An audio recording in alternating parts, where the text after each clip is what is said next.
Hello दोस्तों, welcome back to affair with business.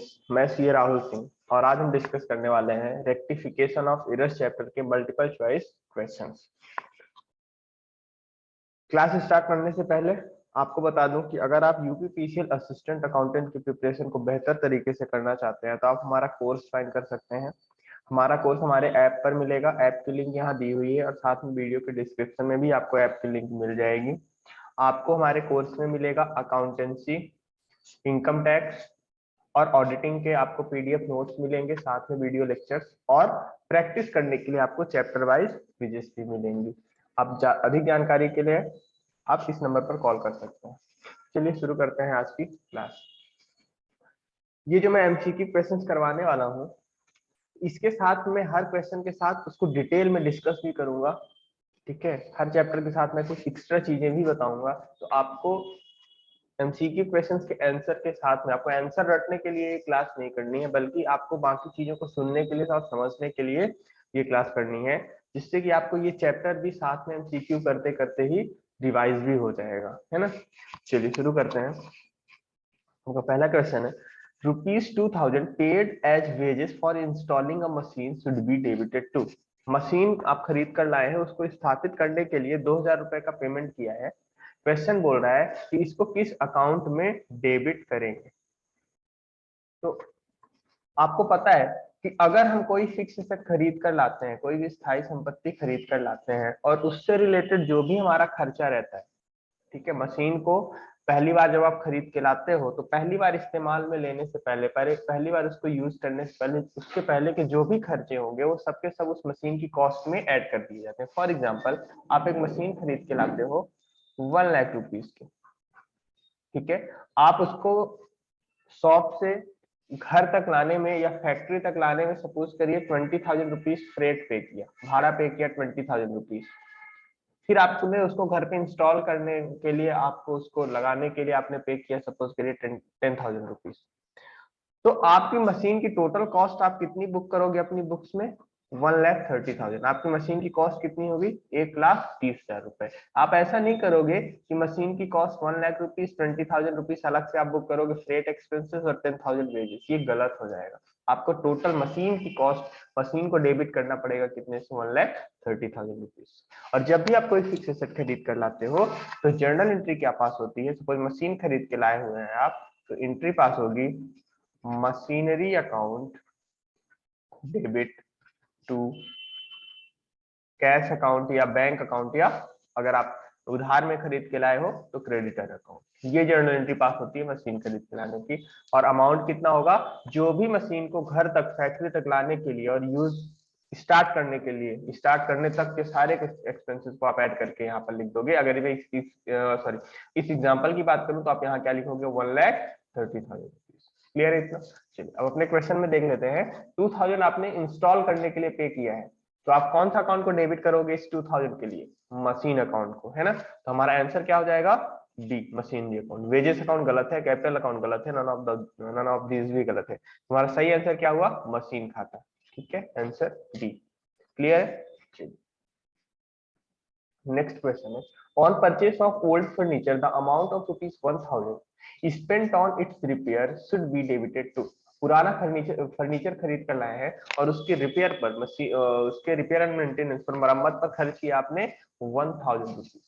किस खाते को डेबिट किया जाना चाहिए? लास्ट क्वेश्चन जैसा ही है कि आप उसमें को सेकंड हैंड फर्नीचर खरीद कर लाए हैं, ठीक है ना, तो उसको आपको पहली बार इस्तेमाल करने से पहले जो भी रिपेयर, मेंटेनेंस, घर तक लाने में जो भी खर्चा करेंगे सबको ऐड करके फर्नीचर अकाउंट में ही क्या कर देंगे? डेबिट कर देंगे। तो इसका आंसर भी क्या हो जाएगा? Furniture account. ठीक है, तो आंसर हुआ बी। अच्छा, यहीं पर मैं आपसे एक क्वेश्चन पूछता हूँ कि सपोज करिए आपने गलती से इसको फर्नीचर अकाउंट में डेबिट नहीं किया, आपने इस रिपेयर को रिपेयर अकाउंट में डेबिट कर दिया, तो ये किस टाइप की एरर होगी? कौन सी एरर होगी? तो देखिए, अगर आप इस टाइप की गलती करते हैं, मतलब आपने क्या किया कि फर्नीचर अकाउंट में डेबिट करना था, मतलब इस खर्चे को कैपिटलाइज करना था, बट आपने उसको रेवेन्यू, खर्चे की तरह ट्रीट कर दिया। तो इसको हम बोलते हैं सैद्धांतिक अशुद्धियां या एरर ऑफ प्रिंसिपल। ठीक है, नेक्स्ट क्वेश्चन है, goods of ₹500 given as charity should be credited to. 500 रुपए का माल आपने दान में दे दिया है, तो किस खाते को क्रेडिट करेंगे? तो जब भी आप कोई गुड्स डोनेट करते हो, दान में देते हो, तो एंट्री पास होती है चैरिटी अकाउंट डेबिट। और आपके बिजनेस से क्या जाएगा? आप डोनेट किए हो क्या? गुड्स, ठीक है ना। तो यहाँ पे आप क्रेडिट किसको करोगे? गुड्स को नहीं, बल्कि क्रेडिट होता है गुड्स की जगह परचेस अकाउंट, ध्यान रखिएगा, है ना, इंपॉर्टेंट है। जब भी आप कोई गुड्स डोनेट करते हो तो एंट्री क्या पास होती है? चैरिटी या donation account debit to purchase account. अगर गुड्स की जगह पर आप क्या डोनेट करते हो, सपोज कैश डोनेट कर रहे होते, तो फिर आप परचेज की जगह क्या लिख देते? कैश अकाउंट, ठीक है ना। तो यहाँ पे क्या है? ये परचेज, हमने गुड्स डोनेट किया है तो क्रेडिट क्या होगा? परचेज अकाउंट, ठीक है। आंसर हमारा क्या हो जाएगा? परचेज अकाउंट, सी। क्लियर है? चलो नेक्स्ट। नेक्स्ट है हमारा goods of ₹1000 taken by proprietor for personal use should be credited to. ये हिंदी में आपका गलत,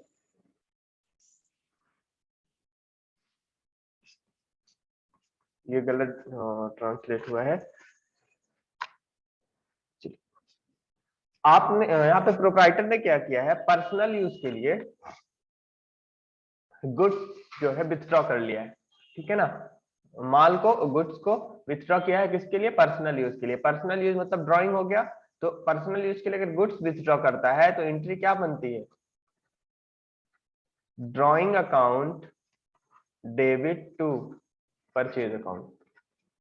अगर गुड्स उसने विथड्रॉ किया है तो क्या होगा? परचेज। और कैश या बैंक विथड्रॉ किया होता तो कैश अकाउंट, ठीक है, क्रेडिट हो जाता। तो इसका आंसर भी क्या हो जाएगा? परचेज अकाउंट, ठीक, ठीक है। नेक्स्ट है आपका एरर ऑफ ओमिशन परमिट्स, ठीक है। चूक की अशुद्धियां या भूल चूक की त्रुटियां अनुमति देती हैं। तो पहला है correct totalling of balance sheet, तो बिल्कुल नहीं, ये गलत है। अगर आप एरर ऑफ ओमिशन का मतलब होता है कि आप कोई ट्रांजेक्शन लिखना ही भूल गए, ठीक है, कोई ट्रांजेक्शन रिकॉर्ड करना ही भूल गए हैं, या किसी ट्रांजेक्शन की पोस्टिंग करना आप भूल गए, है ना। सपोज करिए आपको पेमेंट मिला मिस्टर ए से, तो उस पेमेंट की एंट्री करना ही अगर आप भूल जाते हो तो उसको हम क्या बोलते हैं? Errors of omission. या सपोज करिए आपको मिस्टर ए से पेमेंट मिला, आपने उसको जर्नल में रिकॉर्ड कर लिया, उसकी जर्नल एंट्री पास कर ली, बट जब लेजर में पोस्टिंग कर रहे थे तो उस एंट्री की लेजर पोस्टिंग करना भूल गए। That is called error of omission. Error of omission भी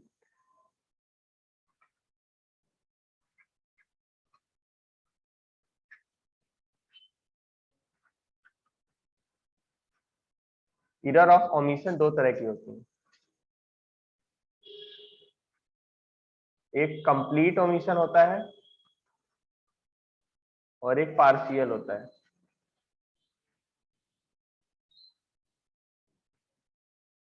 ठीक है ना। कंप्लीट ओमिशन का मतलब होता है कि आप पूरी तरह से लिखना अगर भूल जाते हो, that is called complete omission.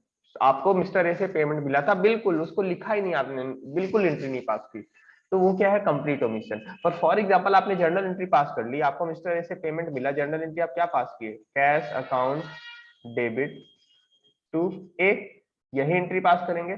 आप इसकी जब पोस्टिंग कर रहे थे आप, तो आपने गए कैश अकाउंट में आपने पोस्ट कर दिया, डेबिट में पोस्ट कर दिया, लेकिन मिस्टर ए के अकाउंट में पोस्ट करना भूल गए। मिस्टर ए के खाते को क्रेडिट आपने नहीं किया, पोस्टिंग भूल गए, तो इसको हम क्या बोलते हैं? पार्शियल ओमिशन, आधा भूल गए, है ना। चलिए, तो अगर आप ओमिशन है, एरर ऑफ ओमिशन है आपकी, तो उस केस में आपका बैलेंस शीट का टोटल गलत हो जाएगा, तो ये आंसर आपका नहीं होगा, गलत होगा। Correct totalling of trial balance, नहीं, ट्रायल बैलेंस का भी टोटल गलत होगा। The trial balance to match, हाँ जी, ट्रायल बैलेंस आपका लेकिन मैच रहेगा, बशर्ते कि वो कौन सा है? Complete omission. पार्शियल ओमिशन में ट्रायल बैलेंस मिसमैच हो जाएगा, लेकिन अगर आपका कंप्लीट ओमिशन है तो आपका ट्रायल बैलेंस का जो टोटल है, दोनों का टोटल रहेगा गलत, कम रहेगा, बट वो मैच रहेगा, दोनों साइड बराबर रहेगा। क्यों? क्योंकि सपोज करिए कि आप ये पूरी एंट्री भूल गए हो, ये 500 रुपीज डेबिट होने थे, सपोज करिए एग्जांपल है, 500 रुपीज क्रेडिट भी होने थे, तो 500 रुपए डेबिट में भी भूल गए, 500 रुपए क्रेडिट में भी भूल गए, तो डेबिट और क्रेडिट के टोटल रहेंगे बराबर ही, है ना। तो ट्रायल बैलेंस तो मैच रहेगा हमारा, भले टोटल गलत रहेगा। तो इसका आंसर क्या हो जाएगा? सी। एरर ऑफ ओमिशन हमारा हमें ट्रायल बैलेंस मैच को परमिट करता है। ठीक है ना, तो आपका आंसर क्या हो जाएगा, सी। नेक्स्ट है आपका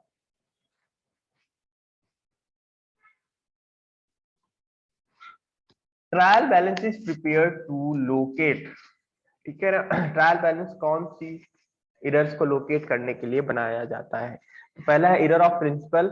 नहीं, देखिए एरर ऑफ प्रिंसिपल के कारण भी आपका ट्रायल बैलेंस मिसमैच नहीं होता है, तो ये गलतियां भी ट्रायल बैलेंस से पता नहीं चलती हैं। क्यों मिसमैच नहीं होता है, मैंने क्या बोला कि एरर ऑफ प्रिंसिपल कौन सी एरर होती है कि आपने सपोज करिए मशीन को खरीदे और उस टाइम पर आपने वेजेस पे की इंस्टॉल करने के लिए, तो आपको डेबिट करना था मशीन अकाउंट, मतलब उस वेजेस को कैपिटलाइज करना था, बट आपने उसको वेजेस अकाउंट में डेबिट कर दिया। मतलब आपकी एंट्री होनी चाहिए थी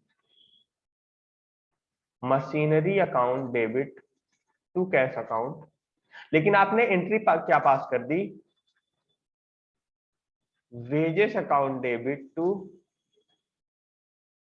कैश अकाउंट। तो सॉरी, आपने गलती तो कर दी है ना, आपको नहीं पता था। और एरर ऑफ प्रिंसिपल कब होती है, जब आप अकाउंटिंग प्रिंसिपल को वायलेट करते हो, वायलेशन करते हो। तो यहाँ पे आपने अकाउंटिंग प्रिंसिपल का वायलेशन कर दिया, आपको मशीन अकाउंट डेबिट करना था, मतलब उस खर्चे को कैपिटलाइज करना था, लेकिन कैपिटलाइज को रेवेन्यू ट्रीट कर दिया। तो जब भी आप कैपिटलाइज को रेवेन्यू या रेवेन्यू को कैपिटलाइज ट्रीट कर देते हो तो उसको एरर ऑफ प्रिंसिपल बोलते हैं। लेकिन इसके कारण आपका ट्रायल बैलेंस का जो टोटल है वो मैच रहेगा। क्यों, क्योंकि आपको यहाँ डेबिट करना था सर्टेन अमाउंट से, सपोज 1000 रुपीज से डेबिट करना था मशीन अकाउंट को, आपने 1000 रुपीज से डेबिट कर दिया वेजेस अकाउंट को। तो डेबिट तो आपने सही किया हुआ है, अमाउंट आपने सही लिखा हुआ है, बट आपका अकाउंट गलत है ना, तो इसके कारण आपका टोटल जो है वो मैच ही रहेगा।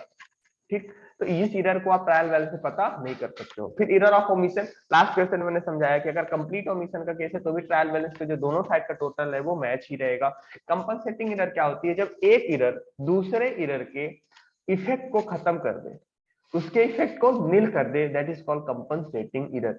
फॉर एग्जांपल, आपको किसी सपोज करिए आपको मिस्टर ए से पेमेंट मिला हुआ है, तो आपको डेबिट करना था कैश अकाउंट, क्रेडिट करना था मिस्टर ए का अकाउंट। ठीक है ना, आप मिस्टर ए के अकाउंट में क्रेडिट करना भूल गए, तो आप यहाँ क्रेडिट करना भूल गए मतलब क्रेडिट को कम कर दिया आपने, सपोज करिए 1000 रुपीज से।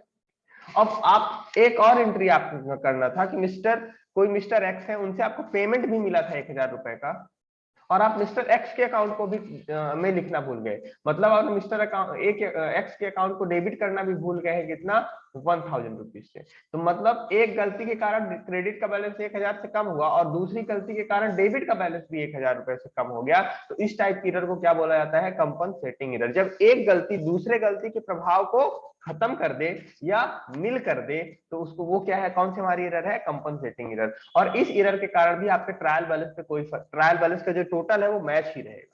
क्यों मैच रहेगा, कि क्रेडिट भी 1000 से कम हो गया, डेबिट भी 1000 से कम हो गया, तो डेबिट और क्रेडिट का टोटल तो बराबर ही रह गया ना, है ना।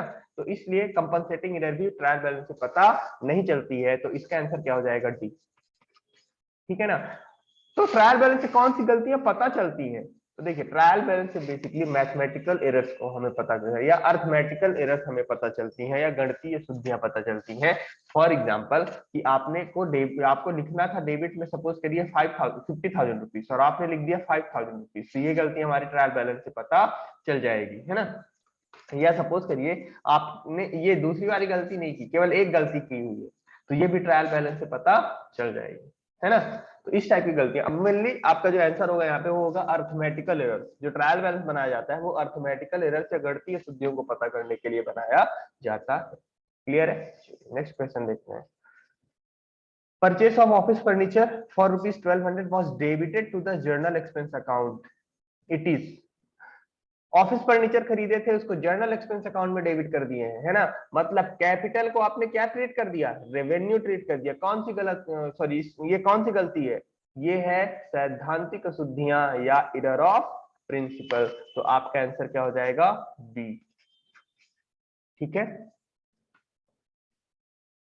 क्लैरिकल एरर कौन सी होती है, क्लैरिकल एरर वो होती है जो आपकी लापरवाही के कारण कुछ ऐसी गलतियां हो जाए। बेसिकली ये तीन तरह की होती हैं, एरर ऑफ ओमिशन आता है इसमें, एरर ऑफ कमीशन आता है और कंपनसेटिंग एरर आता है क्लैरिकल एरर में। ठीक है, तो इसका आंसर आपका क्या होगा, बी होगा, error of principal. Next, goods destroyed by fire is credited to, goods आपका जल गया, खराब हो गया, कौन सा अकाउंट क्रेडिट होगा? तो जब भी आपका कोई गुड्स का लॉस हो जाता है तो आपकी जर्नल एंट्री पास होती है goods lost by fire account debit to, अगर गुड्स का लॉस हुआ है तो परचेज अकाउंट क्रेडिट होता है। ठीक है ना, तो आपका यहाँ पे आंसर क्या हो जाएगा? D, purchase account. Next question है आपका, sale of office furniture is credited to, office furniture बेच दिया, कौन सा अकाउंट क्रेडिट होगा? सपोज कैश में आपने ऑफिस फर्नीचर को सेल किया है, एंट्री क्या बनेगी? Cash account debit to furniture account, है ना? तो इसके आंसर क्या हो जाएगा? B, office furniture account. Next question है आपका, suspense account will give the debit balance, credit balance, debit and credit balance as the case में बी नन ऑफ दिस। तो सस्पेंस अकाउंट कहां पे बनाया जाता है? तो जब भी आपकी सिंगल साइडेड एरर होती है ना, जो भी एक पक्षीय शुद्धियां होती हैं, उनको अगर आप ट्रायल बैलेंस बनने के बाद सुधारते हो तो आपको सस्पेंस अकाउंट बनाना पड़ता है। सस्पेंस अकाउंट का जो नेचर होता है वो तो टेम्परेरी नेचर का अकाउंट होता है ना? ये क्या है? टेम्परेरी नेचर का अकाउंट है। और इसका कौन सा बैलेंस होता है? तो इसका डेबिट बैलेंस भी हो सकता है, क्रेडिट बैलेंस भी हो सकता है, ये डिपेंड करता है कि आपकी गलती किस प्रकार की है। तो ट्रायल बैलेंस में भी debit balance and credit balance, कुछ भी हो सकता है, इसका डेबिट बैलेंस भी हो सकता है या क्रेडिट बैलेंस हो सकता है। तो इसका आंसर होगा C, debit and credit balance as the case में भी, है ना? डेबिट भी हो सकता है और क्रेडिट भी हो सकता है, तो इसका आंसर हो जाएगा हमारा सी। अच्छा ध्यान दीजिएगा, अगर डेबिट बैलेंस है सपोज करिए सस्पेंस अकाउंट का, तो इसको हम कहां दिखाएंगे? बैलेंस शीट के एसेट साइड में। और अगर क्रेडिट बैलेंस है तो कहां दिखाएंगे? Liability side. इतना ध्यान रखेंगे कि अगर सस्पेंस अकाउंट का डेबिट बैलेंस आ रहा है तो कहां शो होगा? वो एसेट अकाउंट में, सॉरी एसेट साइड में। और अगर क्रेडिट बैलेंस आ रहा है तो कहां शो होगा? लाइबिलिटीज अकाउंट में। टेम्परेरी नेचर का अकाउंट होता है और इसका बैलेंस कुछ भी आ सकता है, डेबिट या क्रेडिट कुछ भी हो सकता है। चलो नेक्स्ट क्वेश्चन है आपका, error not shown by trial balance are, कौन सी एरर जो है ट्रायल बैलेंस शो नहीं होती है? तो error of principal trial balance show नहीं होती है, कंपनसेटिंग भी नहीं होती है, एरर ऑफ कंप्लीट ओमिशन भी नहीं शो होता है ना, मैंने पहले ही समझा दिया आपको। पार्शियल ओमिशन शो हो जाता है लेकिन कंप्लीट ओमिशन ट्रायल बैलेंस में शो नहीं होता है। ऑल ऑफ द अबव, तो आपका आंसर क्या हो जाएगा? उपरोक्त सभी, डी। ठीक है, नेक्स्ट है, the accountant opens the following accounts when trial balance does not match, trial balance match अगर नहीं हो रहा है तो कौन सा अकाउंट खोलता है अकाउंटेंट? बहुत आसान सा question, capital account, suspense account, drawing account या profit and loss account? Answer है आपका सस्पेंस अकाउंट, उच्चंत खाता। ठीक है, इसको उच्चंत खाता भी बोलते हैं। तो आपका आंसर क्या हो गया? बी। नेक्स्ट है, which of the following is not an error of principal, कौन सा एरर ऑफ प्रिंसिपल नहीं है? So purchase of machinery debited to purchase account, बिल्कुल ये एरर ऑफ प्रिंसिपल है। आपने मशीन परचेज की थी, मतलब वो कैपिटल एक्सपेंडिचर था, बट आपने उसको रेवेन्यू एक्सपेंडिचर परचेज अकाउंट में डालना होता, आपने उसको रेवेन्यू एक्सपेंडिचर ट्रीट कर दिया है। तो ये भी आपकी कौन सी एरर है? एरर ऑफ प्रिंसिपल है। Sale of old furniture credited to sales account, बिल्कुल ये भी आपकी क्या है? एरर ऑफ प्रिंसिपल है ना, क्योंकि ये सेल ऑफ ओल्ड फर्नीचर आपकी कैपिटल रिसिप्ट थी और आपने इसको कहां ट्रेड कर दिया? Revenue receipt. फिर है repair on the overhauling of existing machinery debited to machinery account.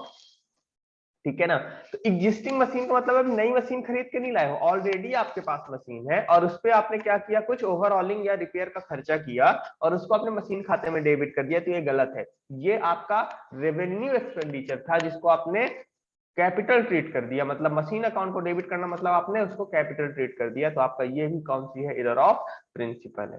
Cash receive from Mohan posted to Sohan account, ठीक है ना, ये आपकी एरर ऑफ प्रिंसिपल नहीं है, बल्कि ये क्या है? एरर ऑफ कमीशन, है ना, ये आपकी लेखा की शुद्धि है, एरर ऑफ कमीशन है। तो आपका सही आंसर क्या हो जाएगा? डी, ये आपका क्या है? सही आंसर। ठीक, तो ध्यान रखिएगा एरर ऑफ प्रिंसिपल में जब भी आप कैपिटल एक्सपेंडिचर को रेवेन्यू एक्सपेंडिचर ट्रीट कर देते हो या रेवेन्यू को कैपिटल ट्रीट कर देते हो तो इस टाइप की गलतियां क्या होती हैं? एरर ऑफ प्रिंसिपल होती है। नेक्स्ट क्वेश्चन है आपका, an amount of rupees 5,000 receive from Ram is credited to Shyam, it is an error of. 5,000 रुपए राम से मिले थे, गलत क्रेडिट कर दिए, श्याम के अकाउंट में क्रेडिट कर दिए। कौन सी एरर है? ओमिशन है क्या? ओमिशन का मतलब होता है भूल जाना, उस एंट्री को रिकॉर्ड ही नहीं करना, उस ट्रांजेक्शन को रिकॉर्ड ही नहीं करना। तो क्या आपने नहीं रिकॉर्ड किया? नहीं नहीं, आपने रिकॉर्ड किया है, बस गलत रिकॉर्ड कर दिया है। और अगर आप रिकॉर्ड करते हो कोई चीज और गलत रिकॉर्ड कर देते हो तो वो होती है एरर ऑफ कमीशन। तो आपका आंसर क्या होगा? एरर ऑफ कमीशन या लेखा की अशुद्धि है, इसको क्या बोलते हैं? और लेखा की अशुद्धि।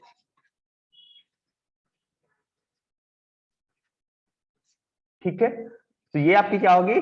Error of commission. तीसरा है कंपनसेशन। कंपनसेशन एरर का मतलब होता है एक गलती दूसरे गलती के इफेक्ट को खत्म कर दे, नील कर दे, तो वो क्या होता है? कंपनसेटिंग एरर होती है, कंपनसेशन एरर होता है। प्रिंसिपल मतलब आप कैपिटल को रेवेन्यू ट्रीट कर रहे हो या रेवेन्यू को कैपिटल, तो वो होती है आपके एरर ऑफ प्रिंसिपल। तो ये कौन सी वाली गलती है? कमीशन, है ना। ध्यान रखिएगा, एरर ऑफ ओमिशन और एरर ऑफ कमीशन में आपको बहुत छोटा सा डिफरेंस होता है ना। इसमें आप कंफ्यूज हो सकते हैं। तो एरर ऑफ कमीशन में आप ऐसे याद रखोगे कि क्या हमने रिकॉर्डिंग की है, क्या हमने अपनी कलम चलाई है बुक्स ऑफ अकाउंट्स में।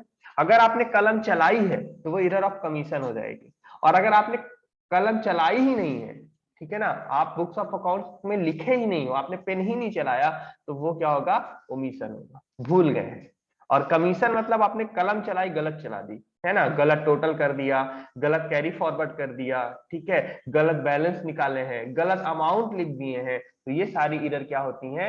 एरर ऑफ कमीशन होती है। ठीक है, चलो नेक्स्ट क्वेश्चन है। Goods were purchase from John for ₹2,000 with no entry made in the purchase book, this is an example of. ठीक है आपने गुड्स परचेज किया, लेकिन आपने परचेज बुक में उसकी कोई एंट्री ही नहीं की, कोई एंट्री ही नहीं की। इसका मतलब ये कौन सी एरर हो गया? Error of omission. आप भूल गए, लिखना भूल गए, तो इसका आंसर क्या हो जाएगा? बी। ठीक है, ये हो गया आपकी चूक की अशुद्धि। नेक्स्ट है, salary of ₹5,100 were wrongly posted to the salary account as ₹1,500, this is an example of. आपको लिखने थे 5,100 रुपए, आपका ध्यान कहीं और था, आपने लिख दिया 1,500 रुपए, है ना। तो आपने लिखा बट गलत लिखा, और मैंने समझाया अभी आपको कि जब लिखते हो लेकिन गलत लिख देते हो तो वो क्या होते हैं? एरर ऑफ कमीशन होता है ना, लेखे की अशुद्धि होती है। बट अगर आप लिखते ही नहीं हो, बहुत लापरवाह हो, लिखते ही नहीं हो, तो अगर आपने लिखा ही नहीं तो वो क्या होता है? एरर ऑफ ओमिशन होता है। ठीक है, तो इसका आंसर आपका क्या हो जाएगा? सी। नेक्स्ट है आपका trial balance might match in spite of presence of, मतलब आपका ट्रायल बैलेंस किन गलतियों के होने के बावजूद भी क्या हो जाएगा? मैच हो जाएगा। तो देखो, एरर ऑफ कंप्लीट ओमिशन, हाँ, इसके कारण आपका ट्रायल बैलेंस मैच हो जाएगा। एरर ऑफ प्रिंसिपल, इसके कारण भी आपका ट्रायल बैलेंस मैच हो जाएगा। एरर ऑफ कमीशन नहीं, अगर ये गलती होती है तो आपका ट्रायल बैलेंस मैच नहीं होता है। तो आपका आंसर ये गलत हो जाएगा, और आपका सही आंसर क्या हो जाएगा? Both A and B. ठीक है ना। हालांकि एक ऐसी एरर ऑफ कमीशन होता है जिसके कारण आपका मैच भी हो सकता है ना, लेकिन हालांकि इस क्वेश्चन का आंसर आपका बी ही, सॉरी डी ही होगा, है ना। मोस्ट अप्रोप्रिएट आंसर डी है, क्योंकि जनरली एरर ऑफ कमीशन में आपका ट्रायल बैलेंस मैच नहीं होता है, लेकिन एक एरर हो सकती है एरर ऑफ कमीशन की जिसमें आपका मैच हो भी जाएगा। वो कौन सी एरर है? कि सपोज करिए आपको मिस्टर ए से अमाउंट मिला 10,000 रुपीज, तो आपको एंट्री क्या होनी चाहिए थी? Cash debit to A 10,000 rupees, लेकिन आपने इसको 1 लाख, एक जीरो बढ़ा के 1 लाख रुपीज लिख दिया। तो इस केस में कैश भी डेबिट हुआ 1 लाख से और मिस्टर ए क्रेडिट भी हुए 1 लाख से, है ये एरर ऑफ कमीशन, लेकिन फिर भी इसके बावजूद भी आपका ट्रायल बैलेंस मैच हो जाएगा।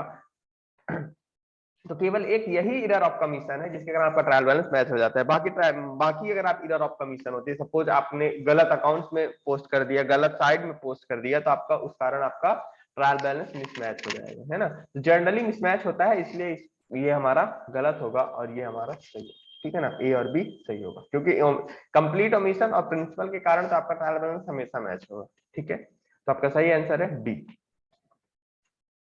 नेक्स्ट है ₹5,000 is received from mister Raju whose account was previously written off as bad debt should be credited to. अगर आपने कोई बैड डेट राइट ऑफ कर दिया है ना, तो आपने मान लिया है कि वो खर्चा सॉरी वो पैसा अब आपको कहीं मिलने वाला नहीं है, और मान लीजिए बाद में आप बहुत लकी हैं, जिस बंदे से आपका पैसा डूबा था, अचानक से उसको ब्रह्म ज्ञान की प्राप्ति होती है और वो आपको पैसा आकर के वापस कर देता है, तो उस केस में जर्नल एंट्री क्या बनती है? तो जर्नल एंट्री बनेगी कैश अकाउंट डेबिट या बैंक अकाउंट डेबिट टू। अब उस आदमी से आपको कोई लेना देना नहीं, सिंपली जो पैसा मिला है उसको आप क्या करोगे? एज अ इनकम बुक कर लोगे, और एंट्री क्या बनेगी? बैड डेट्स रिकवर्ड अकाउंट, है ना। तो किस खाते में क्रेडिट करेंगे हम? बैड डेट्स रिकवर्ड अकाउंट में, और उसको इनकम बुक कर लेंगे, है ना।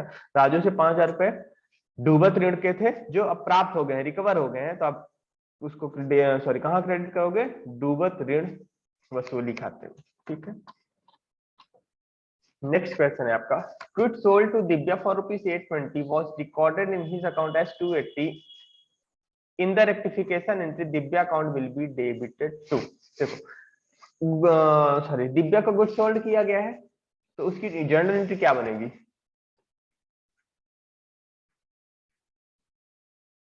Divya's account debit to sales account, ये एंट्री बननी चाहिए। आपने 820 का उसको बेचा था, तो ये एंट्री होती है 820 की, लेकिन आपने इसके जगह पे क्या एंट्री पास कर दी है? 280 लिखा हुआ है ना। उसके अकाउंट में हमने कितना लिखा हुआ है? 280 लिखा हुआ है। अब सेल्स के बारे में मैंने लिख दिया हुआ है कि कितना लिखा हुआ है, तो हमें सेल्स को सुधारना भी नहीं है, हमें तो दिव्या पूछा है, सिंपली पूछा है दिव्या अकाउंट को कितने से और डेबिट करना पड़ेगा। तो 820 की जगह हमने कितना डेबिट कर रखा है? 280। तो और कितना डेबिट कर देंगे कि उसका खाता सही हो जाए? तो 820 माइनस 280 कर देंगे, मतलब 540। 540 रुपीज से हम दिव्या के अकाउंट को और डेबिट कर देंगे, तो हमारा ये क्या हो जाएगा? अकाउंट सही हो जाएगा, ये सॉरी ये गलती हमारी सुधर जाएगी। तो इसका आंसर क्या होगा? डी 540। अब आप क्वेश्चन पूछ सकते हो कि सर हम जर्नल एंट्री क्या पास करेंगे? तो सपोज करिए मैं ये मान के चल रहा हूँ कि सेल्स अकाउंट में सही लिखा गया है, ठीक है ना, केवल दिव्या के अकाउंट को हमने गलत पोस्ट कर दिया, गलत रिकॉर्ड कर दिया, तो उस केस में आपकी जो जर्नल एंट्री पास होगी वो पास होगी Divya's account debit 540 to suspense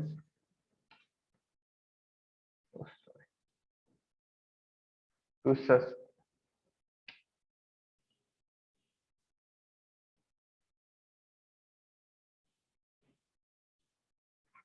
suspense account 540, ये एंट्री पास होगी। या सपोज करिए मैं मानता हूं कि दोनों अकाउंट गलत है, दिव्या में भी गलत लिखा, सेल्स में भी गलत लिखा, तो उस केस में बस सस्पेंस की जगह आप क्या लिख देंगे? सेल्स अकाउंट लिख देंगे, और अमाउंट क्या आएगा आपका? 540 आएगा। आंसर क्या हो गया? डी। एक क्वेश्चन और पूछता हूँ कि ये किस टाइप की एरर है? तो अगर आप कोई चीज लिखते हो और गलत लिख देते हो, तो वो कौन सी एरर होती है? एरर ऑफ कमीशन या लेखे की अशुद्धि होती है, तो एरर ऑफ कमीशन है। नेक्स्ट क्वेश्चन है, it is easy to detect dash than to. ठीक है ना, किसको डिटेक्ट कर पाना आसान होता है किसके कंपैरिजन में? तो देखो फ्रॉड और एरर, फ्रॉड और एरर होता क्या है? तो देखो कोई चीज अगर इंटेंशनली की जाती है, जानबूझकर की जाती है, तो वो होता है फ्रॉड।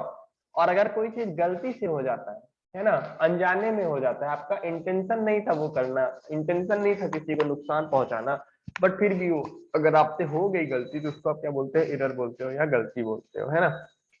तो देखो जब फ्रॉड किया जाता है तो बहुत सोच समझ के फ्रॉड किया जाता है, क्योंकि जानबूझ के किया जा रहा है। तो कोई चीज अगर सोच समझ के की गई, मतलब उसको छुपाने के पर्याप्त प्रयास किए गए होंगे, है ना। तो जिस चीज को जानबूझ के किया गया है, मतलब उसको छुपाने की सारी कोशिशें की गई हैं, तो उसको पकड़ पाना भी थोड़ा क्या होता है? कठिन होता है। बल्कि और जो बस ऐसे ही हो गया है, आपका इंटेंशन नहीं था, तो वो आसानी से पकड़ा जा सकता है। तो एरर को फ्रॉड के कंपैरिजन में आसानी से डिटेक्ट किया जा सकता है। तो आंसर क्या होगा?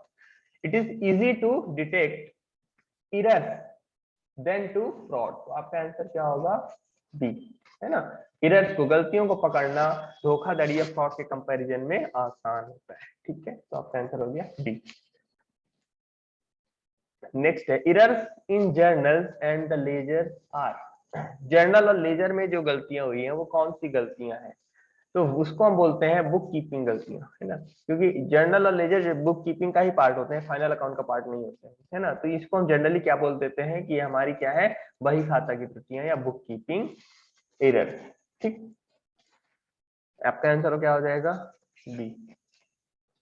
Next, in the book of account of Raj Kumar for the year ending 31st March 2021, goods returned to Sunita valued at rupees 650 was debited to Anita's account. What is the correction entry required to be made in the books of account? क्या हुआ है कि goods return किए गए किसको, सुनीता को। Goods आपने सुनीता को माल वापस कर दिया, कुछ खरीदा रहा होगा जो डिफेक्टिव हुआ या गर्म आपके जैसा कुछ चाहिए था वैसा नहीं हो तो आपने सुनीता को वापस कर दिया, मतलब कुल मिला के ये क्या है, परचेज रिटर्न का केस है ना। रिटर्न टू सुनीता है, मतलब ये हमारा क्या है, परचेज रिटर्न 650 रुपए का। डेबिट कहाँ किया गया, अनीता के अकाउंट में। रिटर्न सुनीता को किया गया, गलती से डेबिट किसको कर दिया गया, अनीता के अकाउंट में। What is the correction entry, तो ध्यान से देखिए जब आप करेक्शन एंट्री पास करते हो तो सबसे पहला स्टेप जो होता है वो पता करना है, तो होता है कि क्या ये सिंगल साइडेड एरर है या डबल साइडेड एरर है। तो ध्यान से देखो, सिंगल साइडेड वो एरर होती है जिसमें केवल एक अकाउंट गलत होता है। अगर दो अकाउंट गलत है मतलब वो टू साइडेड एरर या डबल साइडेड एरर है। तो यहाँ पे देखो, एक तो सुनीता के खाते को आपने गलत कर रखा है, दूसरा अनीता के खाते को आपने गलत कर रखा है ना। तो ये कौन सी है, डबल साइडेड एरर है। और डबल साइडेड एरर को सुधारने के लिए 3 स्टेप की प्रोसेस हम फॉलो करते हैं, 3 स्टेज में हम इसको सुधारते हैं। स्टेज 1 क्या होती है, करेक्ट एंट्री। ठीक है, करेक्ट एंट्री जो हम वो करते हैं या राइट एंट्री करते हैं। तो देखो, जब भी आप गुड्स रिटर्न कर रहे हो, परचेज रिटर्न का केस है, तो जर्नल एंट्री क्या पास होनी चाहिए, जिसको आप रिटर्न कर रहे हो मतलब क्रेडिटर, उसको आप क्या करोगे, डेबिट कर दोगे। तो यहाँ पे किसको आपने वापस किया, सुनीता को। तो Sunita account debit 650 to purchase return account 650, ये एंट्री होनी चाहिए थी, ये आपकी करेक्ट वाली एंट्री है। अब दूसरे सेकंड स्टेज में आप क्या करते हो, रॉन्ग एंट्री करके देखते हो कि रॉन्ग एंट्री आपने क्या कर रखी है। ये होना चाहिए था, ये हो चुका है, क्या हुआ है, ये रॉन्ग एंट्री में क्या हुआ है, खुद क्वेश्चन ने बताया है कि डेबिटेड टू अनीता अकाउंट, किस खाते को डेबिट कर दिया गया सुनीता की जगह, अनीता को। Anita account debit 650 to purchase return 650। ठीक है, ये हमारी सही एंट्री थी, ये गलत एंट्री है। अब हमें इसको इसकी रेक्टिफिकेशन एंट्री बनाना है स्टेज 3 में।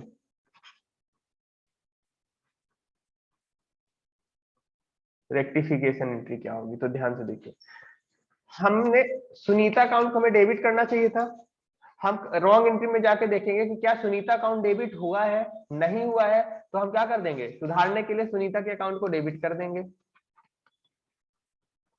Sunita account debit 650। अब जाके देखेंगे कि क्रेडिट क्या होना चाहिए था, परचेस रिटर्न अकाउंट।